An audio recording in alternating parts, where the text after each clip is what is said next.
All right, so here I just open the Microsoft Copilot, which is actually free in the Bing. If you use the Bing search engine, there you can use Copilot free of cost.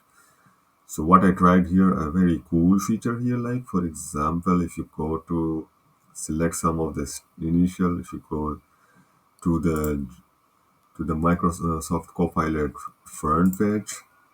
So I'm just clicking on, for example, the bing.com, and I'm just simply clicking this Bing, and then I'm just going back to this Copilot icon.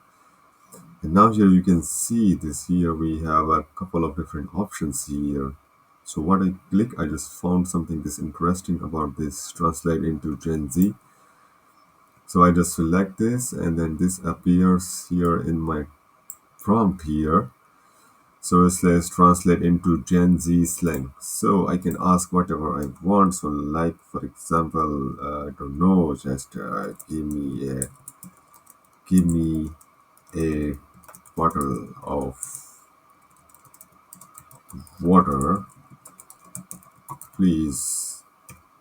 And I press enter, and it takes like a couple of seconds, and then it just applies like, yo, can I snag a bottle of water real quick?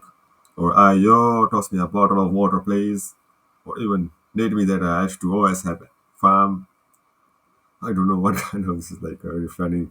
Sounds funny to me, yeah, but it's like how the Gen Z slang is actually is, yeah. So this is actually this just want to show you the how to use the Copilot in the Bing, which is free of cost. If you don't want to pay for the Microsoft 365 Plus, you can use Copilot from the Bing search engine. Thanks for watching.